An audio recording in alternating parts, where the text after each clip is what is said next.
Hey folks, welcome to Over 50 Starting Over, and today I am joined by Sherrie Dunlevy. And most people may remember her as a TV and radio show personality and nightly news anchor. Now, though, through a series of events that we'll discuss, after the age of 50, she's totally reinvented her life. She is the author of How Can I Help? Your go-to guide for helping loved ones through life's difficulties. Sherrie also has an online course called Graduating Grief, where she helps people not just heal from tragedy, but find joy in their lives again. The interview itself is an interesting journey with her, and it's an inspirational story of positive transformation from grief. I hope you enjoy it, and please sign up at Over 50 Starting Over, like and share the video or YouTube video, and please give us a 5-star rating at Apple Podcasts. There we go. Hello, Sherrie. How are you this morning? Barry, I'm great. Thank you. Good. Hey, guys. I am with Sherrie Dunlevy. Most people may remember her as TV and radio personality Sherry McCutcheon, host of Jamboree in the Hills, or The Broadcast, get it, on WKKX AM 1600, or as nightly news anchor on NBC WTOV9. Now, after age 50, she's totally reinvented herself. That's why she's here. Share us a little inspiration with us. She's since authored the book, How Can I Help? Your go-to guide for helping loved ones through life's difficulties. Sherrie wrote it to help others reach out to friends when they are going through tragedies and difficulties in life. So you've had a pretty exciting first couple chapters of your life here. So you started out as a TV and radio personality. I mean, that's really exciting. Can you tell me a little bit more about that? Like, what age was this? What got you into it, and how was it? I didn't know what I was going to do. I knew I wanted to go to college, and had some friends that were at Kent State, and went up to visit them and sat in on. That's your alma mater? Yep. All right. Yeah, can't read, can't write, can't do math. That's what they say. Yeah. So I sat in on a television class, and they were practicing doing commercials, and all of a sudden I'm like, oh my gosh, I didn't even know like you could choose that as a major and you could do that for a living. And I immediately enrolled. That's where I was going to go. And I got very involved in the television stations on campus and the local PBS station, and then interned my summers at a television station. And so it was just something that I was hyper focused on, and that's all I ever wanted to do. Wow. And so I had a great career in it. But during that time, 15 years in, my audience like watched me grow. I literally came out of college, and a month later I had a job 25 miles from my hometown. Before we leave college, I want to just mention that my usual co-host Merle, he did a show at Kent. That's where we met. We were roommates. Really? He did a show at Kent, one of their local shows or whatever, and I was on one of those episodes. Really? Yeah, it's a small world. Yes, it is. Where do you live now? I forget. I live in Wheeling, West Virginia. Oh, okay. When you were doing the broadcasting, was it not Southern Ohio? Southern Ohio is where the television station is. West Virginia kind of looks like this, like this is what the state looks like. Put it around this way. I live up here, so Pittsburgh's here and Ohio's here. Okay, gotcha. And so, I grew up in Eastern Ohio, and I worked in Steubenville, Ohio, which is the Steubenville, Wheeling, West Virginia market. Yeah. And then, so everything is really, really close. Within a 25-mile radius. So where did you start as soon as you got out? You said 1 month. I started, when I was in college, I worked at the West Virginia station in Wheeling, West Virginia. When I graduated, they didn't have room for me at the inn. And so I got a position at the Ohio station in Steubenville. Okay. And that's where we worked to bring that station to #1. Nice. Listen to you. Do you mind if I share a couple photos I may or may not have found online? Sure. I find this all pretty fascinating. So you started out in Steubenville at the station you brought to number one. Which was that in your bio? I mentioned a couple things. Some was Right. TV. Did you start in TV or radio? I started in TV. Okay. I ended in radio, I which is see. really weird. Most people start in Yeah. radio and go to TV. I I would have reverse. thought. I would have thought. Yeah. Yeah. Hmm. And can you tell us about this photo? Can you see it? This must be when you were co-anchoring. Well, that's when I got that's when at the age of 23. So I worked for 1 year as the weather person, back with the magnetic clouds and fronts and all of that Oh, before technology, took off. yes. And that was me with Red Donnelly, who's literally a legend in broadcasting. Oh, nice. And so here he was at the tail end of his career, and I was at the smack dab at the beginning of mine. It was really a wonderful. I love that man. I love that. Well, I bet that was a great experience. Mm-hmm. I mean, it had to be. It had to be so exciting. I have just a couple more. Is this Marie Osmond? Yes, and she is literally standing on a box. Oh, no kidding. And please be descriptive because most people are listening rather than watching. Yeah, So. she's standing on a box. There's a picture of us. I was a very big part of the Children's Miracle Network telethon. I had done that for years, and she and John Schneider were the co-founders. So this was taken in Salt Lake City, right at the beginning of when they started that. So are you that tall or is she that short? Well, I had heels on. I'm about 5'8", and then with heels, so I was probably close to 5'11" there, and she's very short. Oh, okay. I did. And she was wearing that. flat boots then. Oh, and there's okay. Rich Little. He was one of the entertainers. Oh, that's there. Rich Little. I loved him. Yeah, back in the day. And, but if you don't know who he is, he was a comedian, very much known for his impressions. Right. And I got one or two more. Oh, that's my buddy Ken Kadar, and that's where we were emceeing the cerebral palsy telethon when they had a telethon, and he was a dear friend of mine, and we would actually carpool to work occasionally. Oh, nice. Mm-hmm. And this one, I recognize the guy on my right. Yes, Tom Brokaw. That's his name. I couldn't think of his name. Yes. Yeah, what am I thinking? This was a promotion shoot up in New York City at NBC. Oh, okay. And so they brought the anchor team in from the local stations to do promos for the nightly news, which would run directly after your local. Okay, so he sits there and a whole bunch of different local people come in. Yep. Yeah, I understand. I always wondered how that happened. So how long did this illustrious career last? I anchored the news for 16 years full time. Oh, okay. And what was it like being a local celebrity? It was interesting. Because you were in relatively small towns, yes, you had to be recognized every time you went out, grocery shopping or anything. I did, and it was a small town, so everybody knows everybody anyhow, right? In a small community. But I just remember that was I did a lot of work with Jamboree USA and Jamboree in the Hills, so a lot of the country music stars, and that was when Garth Brooks broke out, and I just kept thinking, oh my gosh. Like, I can barely handle the fame and the notoriety in Wheeling, West Virginia. I can't even imagine what it would have been like for a national celebrity. Sure. I was uncomfortable with it. I was grateful for it because that meant people were watching, but I'm an introvert by nature. So, small talk is very challenging for me because I like to dig deep. And so, making small talk with people that you don't know. I was kind, tried to be kind, but I was quite uncomfortable with it. No, I totally understand that. I say that too. And I think introvert gets thrown around a lot by people that really are misusing it. But the thing is if you get your batteries recharged and be either alone or just with your partner or with your small group of friends, you're an introvert.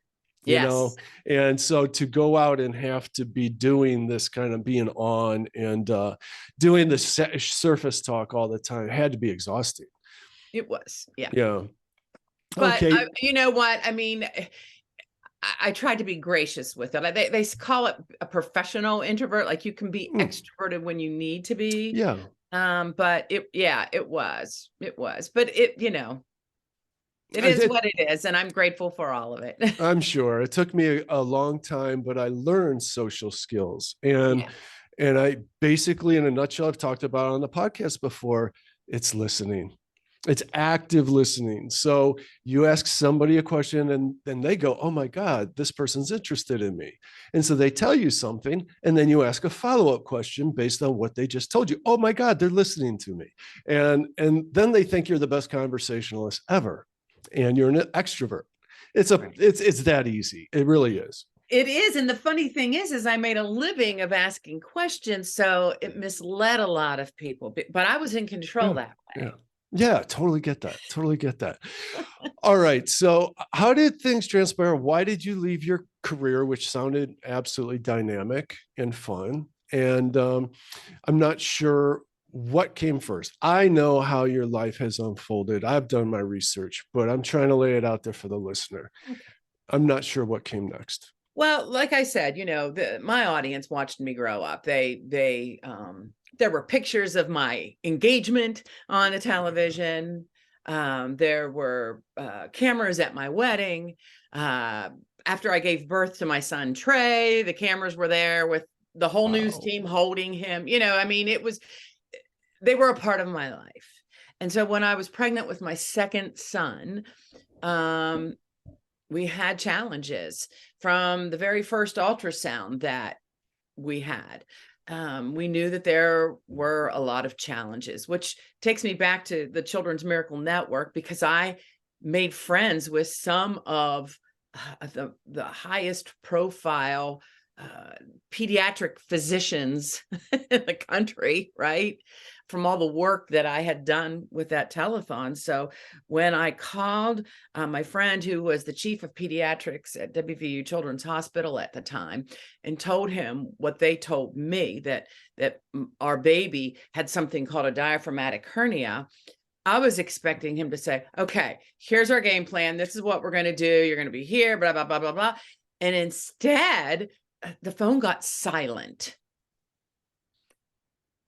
And it scared me. And Yeah. he said, oh, this one's a tough one. And there were I, really no good answers. So I spent much of that pregnancy, it was a high risk pregnancy, and much of it was spent traveling to different children's hospitals, Pittsburgh, Philadelphia, Morgantown, trying to come up with a game plan to save our sure. baby. Sure. And is it kind of rare, this diaphragmatic hernia? I've never heard of It's it. it's it is rare. Usually it's genetic. In our case, it Mm. wasn't. So it's so strange. And at the time, what they told us were the statistics were that the mortality rate had not changed any since 1942. Oh my God. So and for boys, which this was a boy, our son Brandon, it was not good news. It was the deck was stacked against him, Yeah. basically. More girls survived this than boys. Mm. Um, in fact, I've never met a boy personally. I've made friends with some people whose children had it and lived, still lived. Some didn't make it too long, but it was challenging. And the whole thing is that what it is in a nutshell is the diaphragm doesn't seal off the chest organs from the abdominal organs. So his Oh, abdominal organs all grew up in his chest. So his heart was pushed to the right side. His lungs were growing on the right side. His stomach, his intestine, everything was up in his chest cavity. So we were trying to figure out, do we have the surgery to pull it all out and repair it in utero, or do we wait till after he is born? And the problem with that is that some of the other organs, because they don't have room to grow, mm. aren't up to their full potential. Oh, sure. So my son lived 29 days, and had the surgery. It was successful, but his organs just started shutting down. Oh, It was just awful. yeah. And so I tried to, you know, you're not thinking in grief. You're not thinking in grief. And literally the thought was, I don't have a baby. I shouldn't be using this maternity leave. I should go back to work. Like, Mm, that's insane now that I think about it, right? yeah. Yeah. I mean, because they weren't even paying me. It Oh. wasn't like I was being paid. Um, but a month after he died, he was alive for 29 days, and maybe 2 or 3 weeks, I stayed home because I had a C-section. And then I went back to work for another year. Mm, But that did not work because, see, when you're in television news, you have to, at least I did. I had this ability to compartmentalize. I hmm could keep because we're the gatekeepers of all the world's worst news. And then we decide in 30-minute increments what we're going to deliver to our audience, right? mm, So for 8 hours, I'm taking it all in and I'm only putting it out, in 30-minute hmm increments. So that compounds over 15 years, right? But I had this ability to just kind of shut that off, close that door, and come home and be mom, be wife, be Sherrie. hmm That mechanism broke after I lost my son. Wow. Now, And I I wasn't able will to do say, that anymore. I've thought all the time, quite often, about newscasters delivering horrific news, Mhm. um, and even great news. You know, what gets me the most is the Yeah, altruistic acts. You know, it's like yeah, acts of kindness, and yeah. it gets me every time. But all of that, but to be able to deliver it and keep the emotions in check, it's so hard for me. Right. I admire it because I think I did Toastmasters a few years back, and I tried doing the whole thing about why you should rescue dogs and talking about the dogs I rescued. And I challenged myself because I said, because I've seen other people deliver unbelievable kind of news like that with complete composure. And it's because the mission is greater than them and their ego. And so I challenged myself at this Toastmasters to deliver this. I couldn't even rehearse it without Mhm. crying. And I didn't deliver it without crying either. So my That's human. ego, And don't people connect to humanity, I guess, right? but I still think if But your mission yeah, is bigger than you, right. then that's how Well, you do it. I do, but I still tear up when I talk about my son because that was my son. I get That's that. my heart. I don't bawl, but I allow that. That's that. But when I was delivering the news, literally, I would start crying, Now and you that mean doesn't after work. your son passed? Yeah, Is it after yeah, my son really? died, or Okay. I'd go through the scripts and I'd say, "Oh, I can read this. I can't read that. Or I can read this and that," and I was getting frustrated, and I think that it was because I wasn't dealing with my grief. Yeah. You know what I mean? I wasn't. I Yes. wasn't. I put it. I always say I put it on the back burner. I'll get to it later. I get to it later. And then we don't know how to though, you Yeah. know? Well, yeah. But So that changed for me. That yeah. changed for me. Yeah. What did you have something of whether cute or mild, but a nervous breakdown? No, Okay. Okay. no, I did not. You were saying something about when something is bigger than you. I had a 3-year-old at home. Oh, there you go. That's a really good point. I had a Yeah. 3-year-old at home. So that's why I put it on the back burner, because this was a very complicated time for my family. Back then, it was in 1999, the um, neonatal intensive care unit, the NICU, that's what it is for short. They did not allow children under 12 to be in there. So my son never got to see his brother ever, Oh, that's sad. and never even got to see his brother even when we got called that he was dying. He never got to see him. So therefore we never took him to the funeral, because it would have it was just a very confusing Yeah. time, right? Yeah. And so he sees mommy pregnant. He thinks there's supposed to be a baby. There isn't a baby. And now mommy is just incredibly sad. I was very, very conscientious. I did not want my son's earliest memories, because that's about the time you start remembering your life. Mm, And I didn't want it to be of his mom in the throes of grieving for a son that she didn't have when she had one right in front of her face. it would Right. write on him forever. Very Yeah. conscientious of Yeah. that. So a lot of times when those waves would come, I would just, not now, not now, not now. So your body hangs on to that grief. So let me tell you what happened on the eve of Mother's Day. I'm sleeping. The next morning is Mother's Day, and I sneeze in my sleep and a disc explodes in my back. And what I've learned is that a lot of mothers hold grief in their back. Wow. Okay. Yeah. Can you explain that a little more? I'm not sure what happened here. Your body, grieving is a whole body experience, Okay. right? And the more we try to deny our emotions, the more we try to not address them, the more we try to ignore it and move on with life, it has to go somewhere. If it's not coming out and flowing through you, it just stays locked inside. You have brain fog, which is probably why I didn't make great decisions and going back to work, immediately. Sure. You're in survival mode. You are in literal survival mode.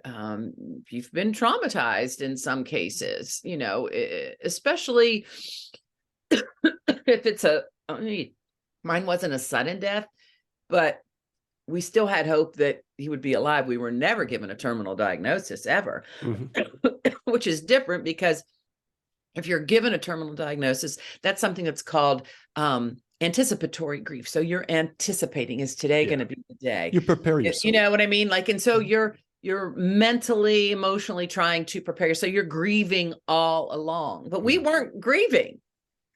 We were hopeful. Right. And so it's very different. So it's emotional, it's spiritual, and it's physical. And you have to move it all through your body. Okay. And so when you had this episode, when you sneezed at night, what happened there? Or was it a mental awakening? Oh, no, it exploded and I had emergency surgery. Oh, my God. And God. So it's like, yeah, okay, the dam broke. The dam broke. How did that surgery go? Messing with your back, always like, yeah. Oof. Actually, it's been wonderful. I mean, I'm dealing with some issues now just simply because of COVID and sitting so long. But it might be because there's a weakness on one side of my back because of that surgery, but literally that surgery, it was a lifesaver. Wow. Okay. Now, how long after the passing of your baby was that? I think it was about a little over a year. Okay. And then at what point did you get moved so much that you wrote this book? And in fact, you developed courses too. Yes. Well, so there's a lot of school of thought around grief. And I have to go back a little bit before we go forward, that there's a hierarchy of grief, losing a child being the highest rung, most painful, most difficult to deal with in life. Okay. So these are the things that my husband and I were told by therapists, clergy, research that we've done, reading in books, support groups, whatnot. And so we were also told that, it will ease in time. And we were also told that it will just be with you forever, for a lifetime. And see, the pain was so excruciating that I just could not simply accept that. It was almost like I was given a death sentence when I heard that. Something inside of my soul went, no, I can't live like this the rest of my life. I get that. Yeah. And so this is why I think this is so destructful, is that a word? For people to hear, especially when you're new to grief and you're in that acute pain and you're in that acute state of pain. To hear that this will be with you the rest of your life is almost like you've been given a prison sentence, right? Yeah, I totally get that. And that's how I felt. And I knew deep in my soul that I did not want that. Now, it wasn't that I was seeking to kill myself or anything like that. Like I could never live this way. I was always thinking, I can't accept that. But it got to a certain point, went to counseling, went through a support group, got to a certain level and just thought, okay, this is what it is. This is what it is. This is as good as it gets. Oh, I see. I would have thought, I didn't want to interrupt you, but when they were telling you that some people are telling you you're going to live with this forever, other people say it'll dissipate in time, I would have said one thing and one thing only. You need to get with a support group where it's cathartic, where other people know what you're going through. That I would have started it, ended right there. Well, but you have to be careful when you find a support group. See, because that's the first thing I realized when we lost Brandon. Oh my gosh, we've been in, we're now a member of a club that we never even wanted to be in. That's Like, a good point. I don't want to be in this club, but you're so grateful there are other members. Yeah. Because no one else can understand to the depth of what you do. Now, that being said, that is very helpful. And people can be very helpful. The problem I have with this is that there has to be a way to move you through. You see, because we were in this wonderful support group, we had these wonderful people that were there that, like they understood, they connected with us. But then a month later, new grievers would come in, and then their pain compounded yours. And then you're telling your story again and going through that grief. Again. And so it came like about 18 months through that process where I told my husband, I don't want to go back. And he said, why? I said, because I walk in there and I'm feeling okay. I'm feeling okay. And then I leave and I'm back right where I started. And I just don't want to rehash that pain. I need to graduate. But the problem is that I needed someone to help me step back into my life and deal with that guilt and deal with the fear and what other people are thinking and all the head trash that goes on with all of that. The grief part, I was making headway. I needed to graduate to something else. Okay. So how did you take those steps? Yeah. So I couldn't find it, but I left. So a lot of those issues really weren't resolved. And so grief seeped back in. But it, like I said, this is my life. I have to live with it. It is. Yeah. So that's why I had to take you back before I got to this. Totally get it. Okay? Yeah. So basically, this is how I lived. And then my son was about 2 years away from graduating high school. And I realized, oh my gosh, I'm losing my other son, but in a whole different way. Loss, right? Yeah. And the grief kept creeping back in. And so what I didn't say back then is that there are some people that you, like you said, you're in this club, you don't know who, you don't know how you got there, but you're so glad there are other members. You don't want to be there. And people will surprise you when you're going through grief because there are people that come out of the woodwork that you never really even knew. They were just mere acquaintances that literally become your angels and saints. And then there are other people who were, like your bestie. And that happened to me. And I thought she was going to call me. She called me after he died. And I thought she was going to say, okay, I got to sit her. Hold on, hang tight. I'll be there. And instead, what I heard was, I can't do this. And she hung up the phone and I didn't hear from her again until 6 years later. She called me back and she was like, hey, you've been on my mind. Just thought I'd catch up, see what's going on. No mention of my son, no mention of my grief, no mention, just like, okay, let's pick up where we left off. Let's go. And I thought, we don't get to do that anymore. And so that's for sure. 6 years had passed in that pain of that abandonment and that kind of grief. And 2 of my husband's friends did the same thing with him. Wow. Got me really curious of what was that about? Why did that happen? And I started searching for a book of, wow, if they knew what to do or say to help us, maybe they were too scared. Maybe they didn't know what to say. Maybe they were waiting, maybe they didn't want to mess it up. Maybe they didn't want to hurt our feelings. I don't know. But they backed out of our lives instead of stepped out in love. I could say with guys. Yeah. Huh? I'm sorry. With guys, I could see it more clearly because some guys are just your drinking buddies and you think they're your friends. Yeah. But a lot of guys can be your friends, but don't know how to deal with Yeah. another guy with that emotion. They just don't. Well, women either. All three of these people were in our wedding, so they were very, very close. Mm. So it wasn't like, Oh, they were drinking buddies. yeah. But yes, you're right. You're right. There are three reasons that I have come up with that I put in the book. And so as I was looking, I kept looking for a book on this. I don't know if I was going to send it to her. I don't know.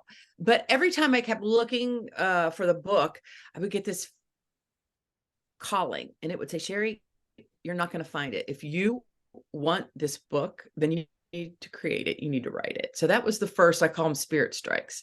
That was the first spirit strike that I was called to write this book.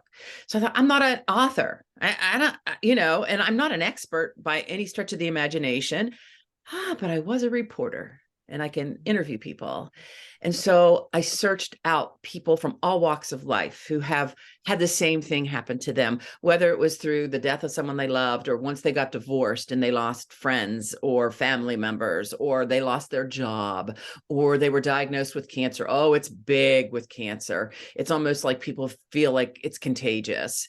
And I found this group of people, and I asked them, what did your friends and family do to lift you up and carry you through and support you and make you feel loved and comforted and supported through this most difficult chapter of your life? And that is what the whole basis of the book was, is that I wanted to make it easy for people so that they didn't have to lose their relationships. They didn't have to lose their friendships. They could strengthen that bond instead of be afraid of it. Last week, I interviewed Dr. Heather Brown, and she's a relationship and grief counselor. Really, really intuitive, relatable, down to earth. And she lost her husband at 51 and described losing some friends because they didn't know how to deal with it either. And in fact, a woman friend telling her, "You're young, you're pretty, you're good." And she's like, "Do you see this body back here?" And so how we don't know what to say. Right. But she said, another friend, and this chokes me up, I'll have a hard time saying it. Another friend drove 3 hours every week to come and spend 3 hours with her, make sure they had food, they had clean clothes and things like that. Cause she's like, I don't care about any of that. Her and her two children, they're not hungry. They don't care if they have clean clothes and all that. And she would do that, I think for 8 weeks, I think. That's how you handle it. Show up. You Show show up. up. You Yeah. show up. Yeah. And there's so many different ways that you can show up. That was comfort. That was good for her. But so it's scary. Your pain sometimes scares someone into Yes. paralyzing, right? Right. And we say these things to make us feel better. And so I always tell people, listen, and I tell grievers this too. What was the intent of their heart? Look at their heart, because we're bad at this because we don't do it. We avoid things that make us feel uncomfortable, which Exactly. is saying words and actions and completing actions that actually serve someone's broken heart and suffering. We live our lives to either move towards enjoyment or back away from pain and suffering. Yeah. Yeah. And so, when we see someone else in pain and suffering, so that's, just connect to that. It's not about you, it's about them. And also to the grievers, look at their heart. They're awkward at this, and it's not their fault. We can get better at it. We can always choose to get better at it. This book helps you get better at it. Oh, that's so good to hear. How does it tie in with your course? That I'm sure that came after. Yeah, so I had the idea for the book, wrote the book, and then decided I wanted to self-publish, which takes a lot of money. Let's talk about that a little And bit. The I was a challenges of that. part-time radio talk show host. And I'm like, what am I going to do to earn this money? So I started a small business, and I hired a business coach. And this is a bizarre story. He asked me after like our second or third session, do you know what a clairaudient is? A what? A clairaudient. And I said, I do not. He said, do you know what a clairvoyant is? And I said, oh, yes, I know. He says, a clairvoyant sees things, clairaudient hears things. Hmm. And I'm a clairaudient. And if you are open to receiving what I'm hearing, I would like to share it with you. And I'm only sharing it with you because every time I'm with you, I hear this. And the only way that I will stop hearing it is if I tell you what it's telling me. This is interesting. Yeah. So are you open to hearing this? Okay. And he said to me, you can't progress in anything else in your life any further than you are until you deal with your grief. Wow. And I went, what?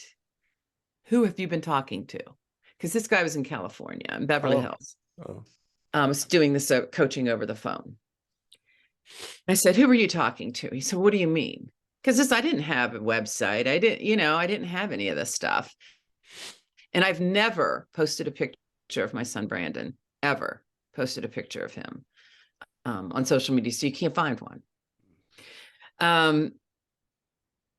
And he said, I heard this. I don't know anything about your story. I just heard that message. So then I opened up and he told me about a grief coach, a friend of his that was a grief coach. So this is how the book ties into what I'm doing now, because this grief coach changed my life. Because of this grief coach, I was able to be successful in this business. I was able to find an editor who wrote 5 of the Chicken Soup for the Soul books. And she edited my book. And then she led me to, it was just like this door opened, this door opened, this door opened. Then I was being called to speak, and that it just started snowballing because I finally healed my grief. Wow, that's a really great story. And I'm going to reach back into my archives in my brain like 15, 20 years ago. I used to follow Dr. Joe Vitale a lot. They call him Mr. Fire. You know of him? But he was involved with The Secret, the project and all that. And he had an answer to it. After The Secret came out, got huge, and then some people are like, hey, my life never changed. He had a follow-up to it where he said, and it was all about, it's because you're not clear. And he explained how whatever obstacles are in your life, probably mentally, you need to address them and clear them. And that's what just went on with you there for sure. Yeah. So, so I was feeling called again to go into this, but I was afraid of other people's pain because of what it, how it was in all those years in the support group. I don't know if I can, I want you in this. I kept trying to be an inspirational speaker for women in general, which I still am, but all the opportunities were coming in the world of grief. And I'm like, God, what's this about? Like, what? I don't understand this. That I'm so empathetic that I attach to other people's pain. And again, a spirit strike came and said, I don't want you focused. Your focus isn't on the pain, their pain.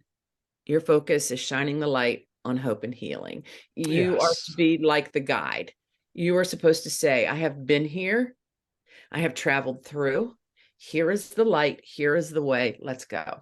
I love this. Graduating grief is. Let's go. Come on. Are you ready? You have to be ready. If you're not ready, I can't. A lot of people, I need you to talk to my mom. I need you to talk to my sister. They just want that. You have to choose it. You have to choose it. And I think I chose it way back then. I just didn't have a guide. There you go. Everything that was missing in your own therapy or clinical, what did you call that? The group stuff. Yeah. So they say that you often create those things that you need, that you needed.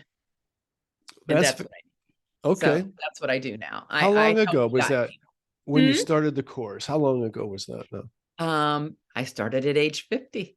That's when I took care of my grief. I am now 60. And so this has been a work in progress for the last 10 years because I dealt with the issue. I totally reinvented my life after age 50. I ended up leaving my radio career to focus solely on my small business and this. And now I'm being called this year. I started actually at the end of last year, that the small business has to take the backseat. This is my path. This is where I'm being directed. That's interesting. Okay, so I interviewed a super interesting guy a few months back, Bob Ginsberg. He was featured on a Netflix special called Afterlife.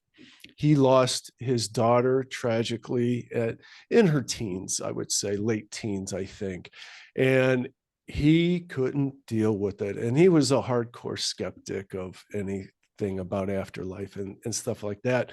But this changed him. He then went on a pursuit about what happens after you die.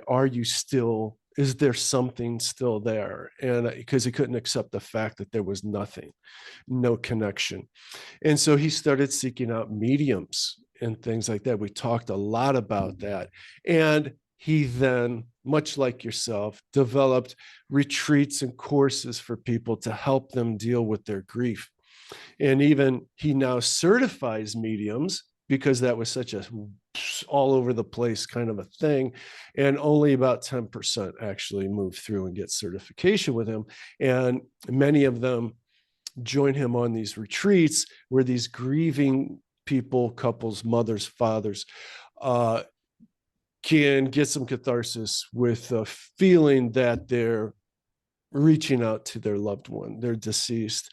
Do you do anything along those lines with your counseling, or have any beliefs in it? Oh, I mean, I I never thought it was the end. I just thought it was the transition. Same I here. never thought it was the end. I'm a big, like, Wayne Dyer. I Same here. Love absolutely him. adore.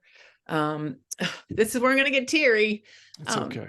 He's he helped me a lot with this.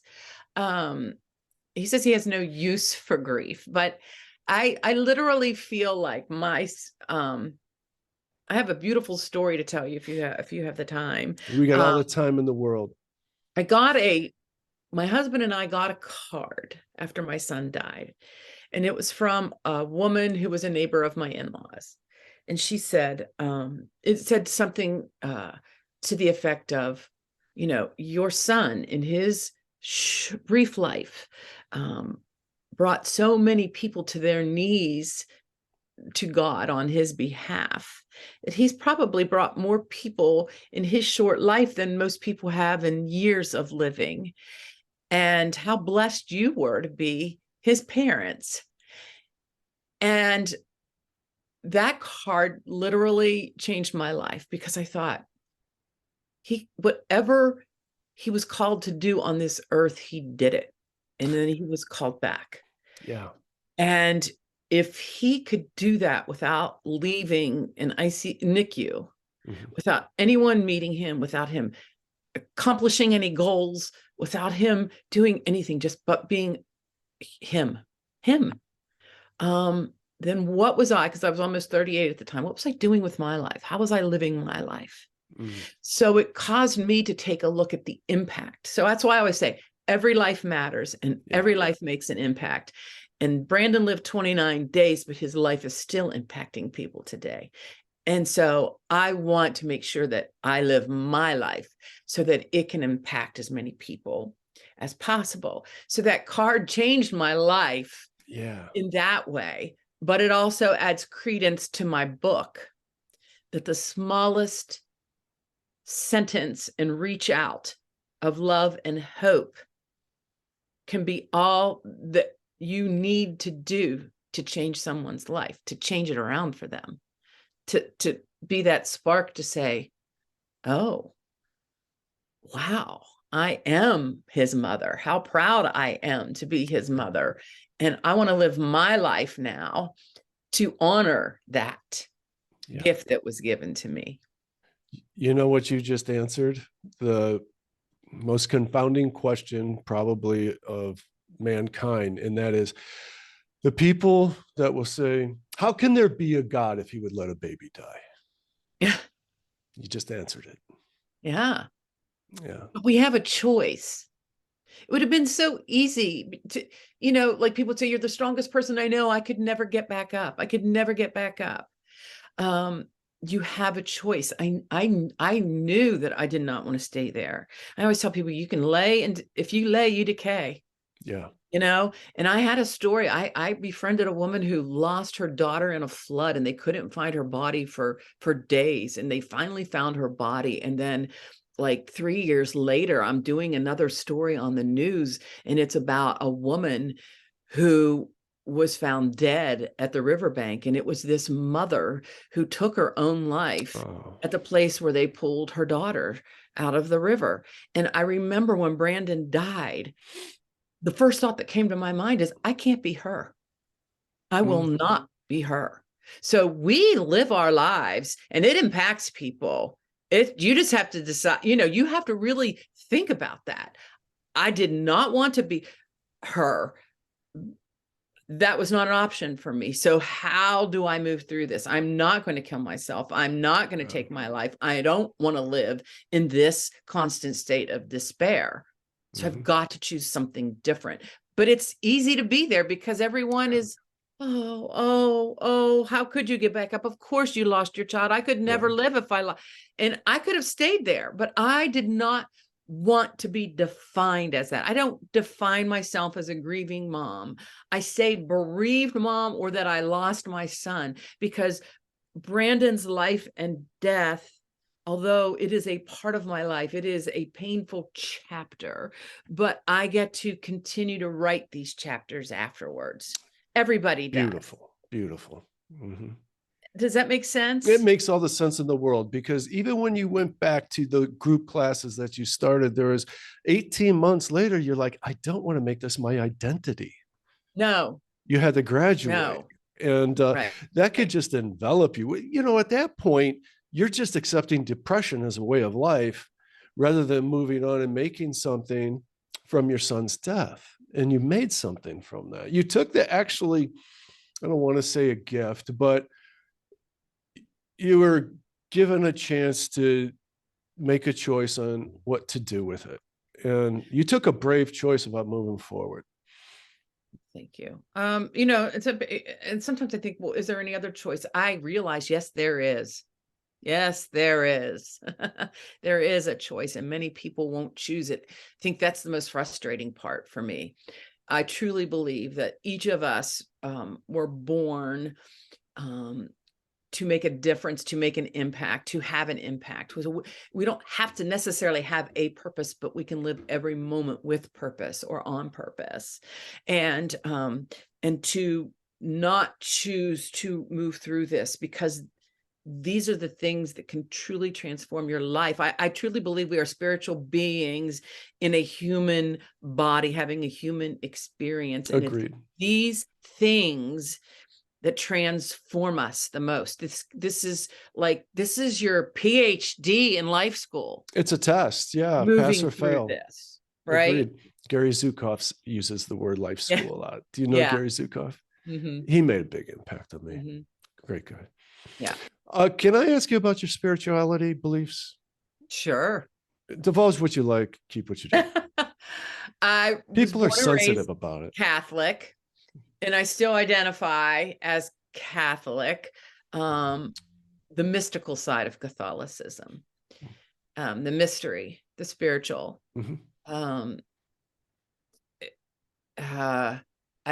I remember when Brandon was, I was like, I want him to be baptized at birth. Like when he was born, there was a team of surgeons there. I knew he was going to be intubated immediately, that he was not going to be crying. We didn't, like they were going to whisk him away, and I was like, he needs to be baptized. I was so afraid to have him not baptized. So they baptized him with a seashell. A nurse did, and they gave me that seashell. So that's because he has so few belongings. That's a very special, because I didn't even buy him clothes. He was buried in my older son's baptismal outfit.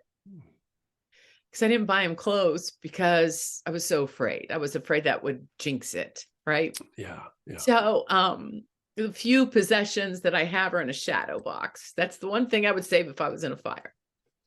But anyhow, so it started out as that, and then it started as a frantic, I have to live a perfect life if I ever want to see him again. Oh, I could see that. Yeah. And I became very hard on myself, very unforgiving. I have since changed my beliefs because God is love. Yeah. And there is nothing that will keep me separated. I keep myself separated from God. God doesn't ever separate himself from us. It's so funny because I have a priest that's been on an episode of my one or two episodes of my podcast who literally, when people die sudden deaths, they contact him in his sleep because they don't know where they are and they need a way to cross over. And so he helps find them guides to cross over. What is the name of your podcast? Graduating Grief. Apple, Google On Podcasts, and all some. Apple, Spotify, iHeart app, all of them. Okay, not video though.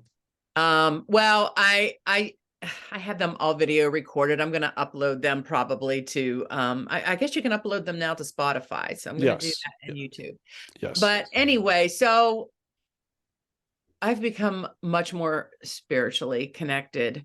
And last year, as I, and I try to be obedient. I try to really listen to that inner voice, that divine calling. And so when it was calling me further into the grief, and I had decided I'm going to do the Graduating Grief Academy, designed to meet grievers where they are and lead them always towards hope and healing, whether it's acute grief or it's stuck grief, or it's transformational living, or whether it's just finding joy again in your life, that it's okay. Yeah. It's a progression, right? I decided, yes, God, I'm going to do that. I'm going to do this. I think that it's healthy and people need to know this.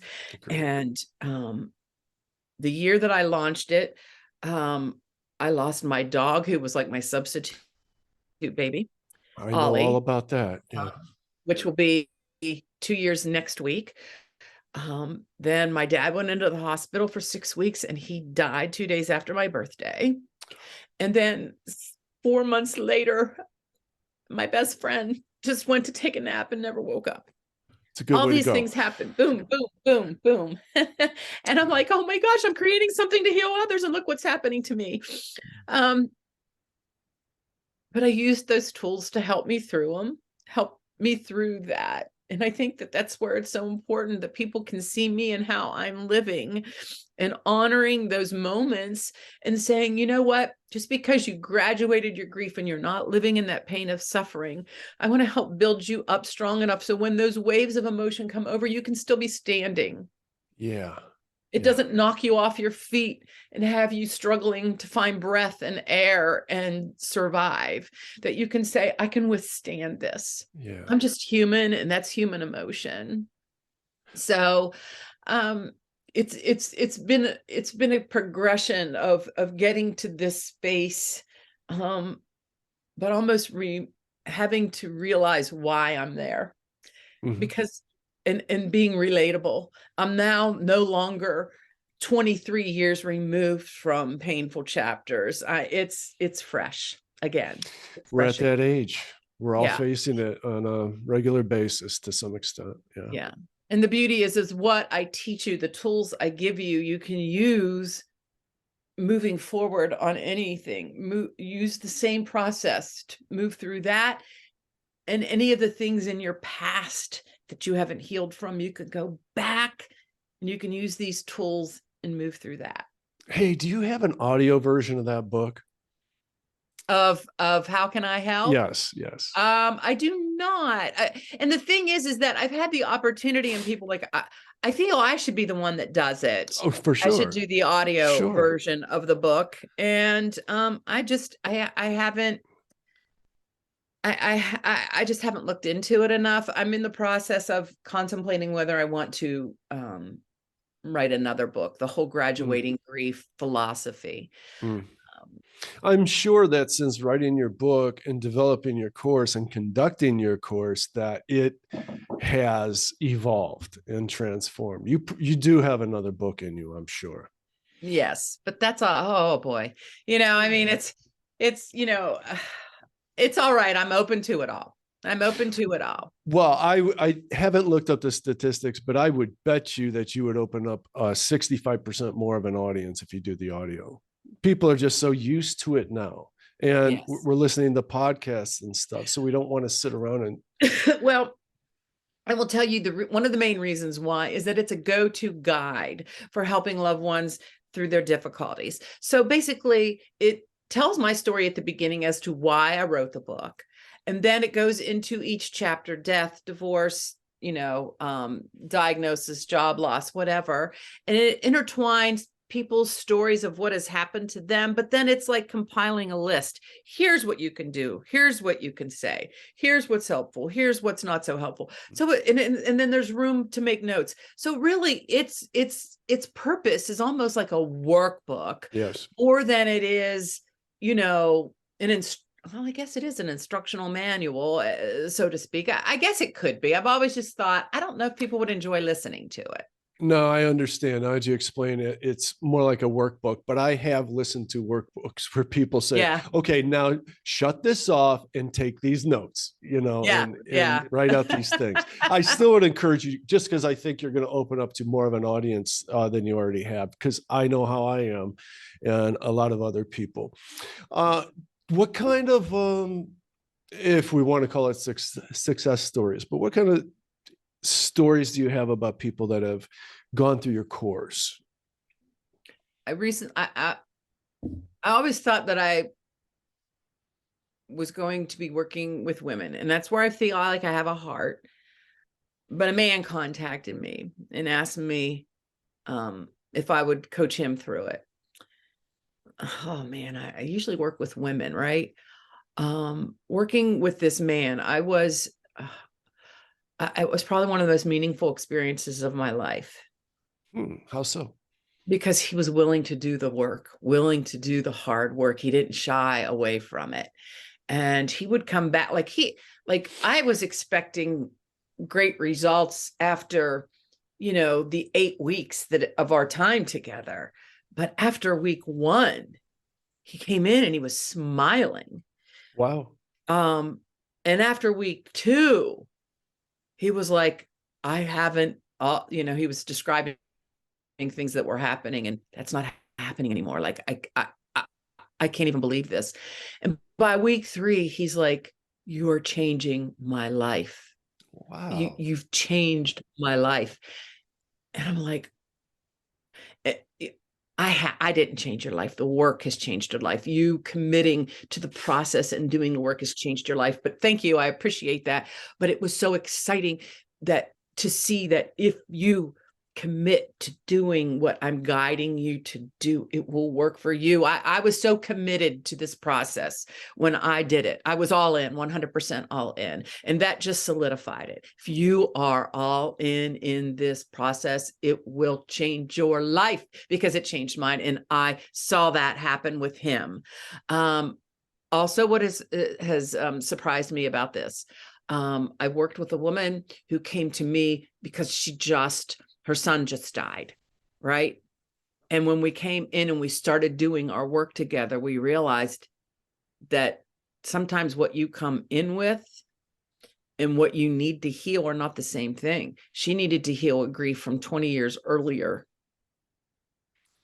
because grief compounds if you don't handle it correctly. Yes. And this was a significant loss 20 years earlier that made it unbearable for her son. So we had to heal that first, right? You sound like a clinical therapist. You really do. You talk about doing the hard work, you talk about your process, and even the way you're talking about dealing with your clients. It sounds like you've gone through, you know what? I was going to say, it sounds like you've gone through 15 years of training, but haven't you? Yes. Yeah. I mean, I have. I've walked this walk. I've walked this path. I do feel that there's a lot of divine guidance with it. I pray I think before so. every session to just be a channel.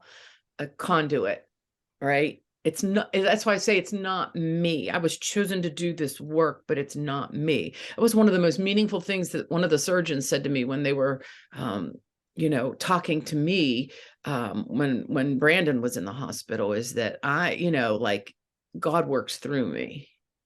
I'm God's hands, but I'm not God, right? Mm-hmm. And that was very meaningful to me. And I feel like the same thing is that, if you really truly are a spiritual person, then in order to do God's work, it has to be done through us. God doesn't have arms and legs. Mm-hmm. Mm-hmm. He doesn't have a heart, you know what I mean? Like, we are the vessels through which this divine goodness and love works. And if we open ourselves to that, we can transform not just our life, but the life of others. That's why I say what we all have a choice of how we live our lives, because it's going to make an impact either way, either a negative impact on the world or a positive impact on the world, a healing impact on the world, or something that causes pain and suffering. I'd like to just discuss this a little bit. I say on here a lot. I've had reviews on Apple reviews where, hey, really like these guys. They sure do talk about God a lot, though, and but it's okay. And I want to reiterate, I am not religious, but I believe in a higher power. I know we're all made of energy. I know everything's made of Yeah. energy and it vibrates at a certain frequency, and you want to try to get that as high as possible. So I don't want you to shy away from what Sherrie's talking about, because if you confuse it with something just religious, I think, though, Sherrie, don't you have to just to simply accept the fact that there's a higher power? Oh gosh, yes. I do. I've always known it and always felt connected to it, though, even Same. from my earliest I days. didn't always feel connected to it, No? but I do now. I know that everything's made of energy and I'm part of it. Everything, that every object I see in front of me and Yeah. every person. Yeah. Yeah. Yeah. I call it God, but whatever you Yeah. call it Right. whatever you want. It's but yes. And it's important to me. And I've always, that's, I think, the next realm is that I'm not going to mince words anymore. I'm not talking from a religious perspective. I'm not talking about from a religious perspective. There are some things in my religion and all religions I just don't agree with. God loves everyone. It's not exclusionary. Grace is given to everyone. You know what I mean? Like, I totally know what you mean. it's not exclusionary, and we build too much hate around trying to be right in this. There you go. Well said. Well said. Yeah. And then, do you want to be right or do you want to be happy? Yeah. Hey, speaking of that, you had me thinking about this for a while, about the concept of joy. I want to ask you, on one hand, how long did it take you to feel moments of joy again during your process?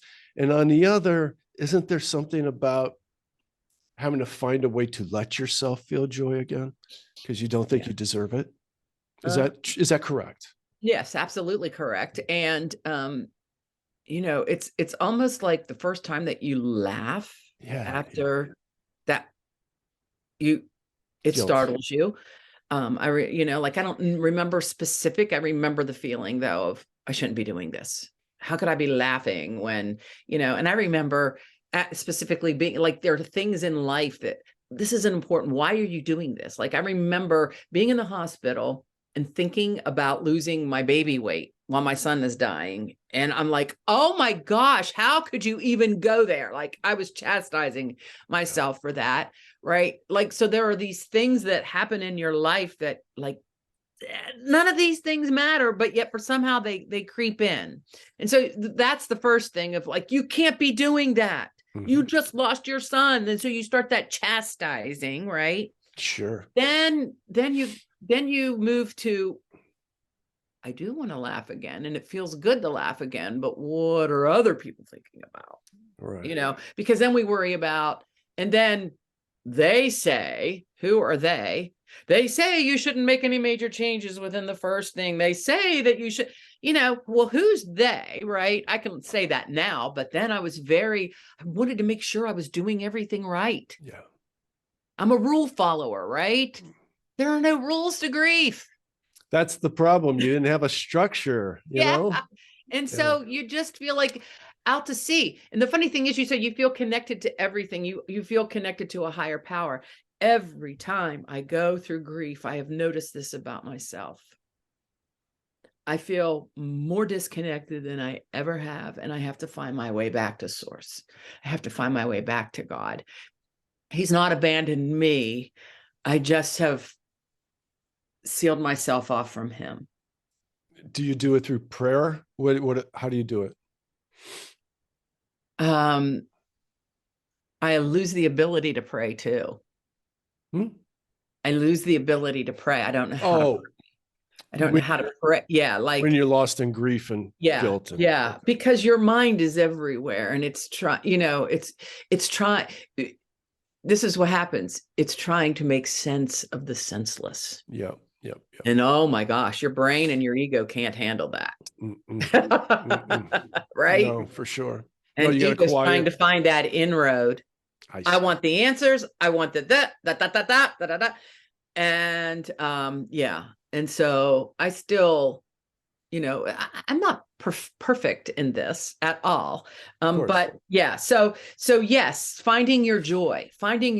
Like I remember saying last year in the midst of all of this grief, I told my friend, I just want to be able to be happy again before I die. Wow. Oh, that's sad. Yeah. Oh. And I realized that is there's still a part of me that needs that healing and that love. And I've probably not been connecting to that love. And so, long story short, I was too connected to trying to take care of my mother after my dad died that I wasn't taking care of myself. So I had to step back. Oh, sure. So I find my joy in many things. In fact, I have, I'm going to move my camera right here. You can see right here, I have a list of things that make me feel good. You fill that out when you're in a good mood, right? Right. And so when you're disconnected from that joy, you can go to your list that you created and you can do something on that list because it connects you back to that joy. I like it. Oh, Sherrie, it's so interesting. Let's talk about getting involved with your course right now. How does someone get started?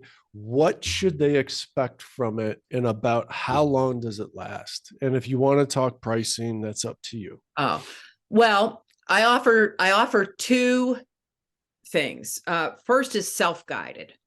Okay. This is for the acute griever. This is for the person that doesn't want to talk to anyone else. This is for the person that is still in so much pain and suffering. They want to get some relief. They just don't know how. Okay. So I used to send some of the books that I thought were very good, and I would send them to other grievers, totally forgetting that you get this intense brain fog and you are unable to concentrate. And so you can't retain a lot of what you read. These books are wonderful, but in the acute stages of grief, they are not helpful. But you can push play. Right. Oh, yeah. Okay. Why are you laughing? Well, I just think it's really funny that there you are giving them the best education that you possibly can get, but you're understanding that it's not going in. I find it ironic. Yeah. I stopped doing it once I realized, right? Yeah. And so I thought, but they can press play and they can hear me and they can see me and I'm talking to them. And I'm explaining, this is what's happening. This is what's happening inside your heart and in your brain and in your body. Here's how we can move it through. Let's journal a little bit. Here's what I want you to do. Here's how you can process these feelings, these emotions, this pain. This is why you're feeling so angry. Hey, what really helps? Being creative. Let's get back to creativity. That can help you forget for a while. That can help you connect to something that makes you feel good. And you can have something beautiful in the end. let's help get you connected back to spirit. So it has a workbook, but it's me speaking to you, and you can just watch me and listen, and then watch me again, and maybe you'll feel like doing it, right? Yeah. And maybe that's just enough, but if it's not enough, right, then we move to the sophomore, that's freshman level, that's self-guide. Then we go to, you know what, I want to move through. I want to complete this relationship I have with grief. I want to start living again. So this is my healing journey. It's 8 weeks. We begin together. We graduate together. We complete our relationship with grief. We reorganize a life we didn't ask to live. I don't want to live this way. I know you don't want to live this way. I understand that. But this is the life you have. So now we've got to design it in a way that works best for you. What's going to stay? What's going to leave? Who's going to be there? Who's not going to be there? What is it that you need to move forward in the best manner for you? This is what I help people do, right?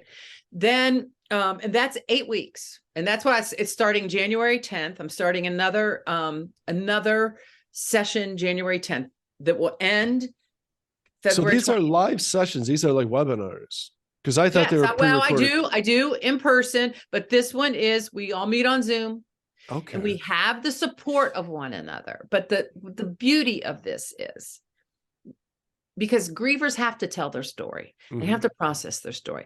Where people get stuck in their grief is that they're still telling their story 3, 4, 10, 15 years down the road, right? Yeah.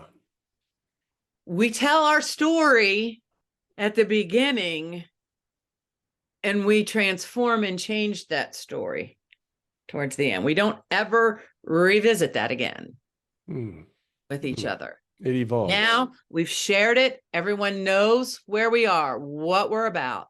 Now, okay, how do we heal this? How do we move through? How do we process this? What needs to be finished? What needs to be said? What needs to be done or undone? What needs to happen to complete this once and for all? And let's start now looking forward to living. Wow, it's all forward motion. That's good stuff. That's valuable. Do you follow up with I imagine that there's what, 8 week, it's an 8 week thing, I'm guessing. Do you have any follow-up, like Facebook groups or something like that? Well, I have the Graduating Grief, Loving Your Life After Loss group. And then I have an All Things Awesome group where it is transformation, where it's like, okay, these people want to see the good things in life and enjoy the good things in life. And then, that's, I offer workshops, envision workshops. That's in the junior level, my transformation journey. And then the senior level is Journey to Joy. And I haven't taken anyone there yet, but this is literally, like you were talking about, this is literally doing things for the sake of joy. Yes. Just joy. Because we've already given I have everyone right. I grant everyone the permission they need to heal, because sometimes we can't grant ourselves, but by the end of the course, you write your own permission slip. You sign your own permission slip for your healing and for your forward motion. That's good stuff, Sherrie. You're a special person. Where can they find you to get started? Graduatinggrief.com. That is where it all is. Everything. If you look Graduating Grief podcast, graduatinggrief.com, and the Graduating Grief Facebook group, it's Graduating Grief, Living and Loving Your Life After Loss. That's the most important part. I like the alliteration on that too. Yeah. Living and loving your life after loss. We live it. We can love our life again, and it's okay, right? It is okay. We're only given one. I always say, Barry, it took me 13 years to get to this point. I don't want it to take anyone 1 minute longer than it needs to take it. If they're ready to go, I'm ready to get them there. Right. That's great. If you're ready to go, it's go time. Let's go. I coach people individually. I coach people in group. The beauty of the group is that you have a community of people that start at together and graduate together, and none of them make each other feel guilty for wanting to choose life and health, because you go into these online grief groups and everyone wants just to pull you back into the pain. They want to they Yes. feed the pain. We feed the hope and healing. We That's allow the pain, but we feed the hope and healing. I'm so glad that we got together this week. We talked a little bit via email, and I was like, okay, we did the sad thing last time. And I really want to talk about inspiration and transformation. You're like, perfect. And you cannot not talk about the sadness of this. That's the premise of it. But the transformation and inspiration, the inspiration that you've shared here, and hope, so much hope. Yes. I really appreciate it. I really enjoyed this.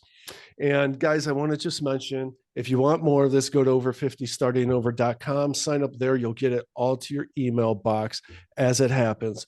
Sherrie, thank you so much for being with us. And I'm going to plug your book, and I encourage everybody to seek you out at graduatinggrief.com.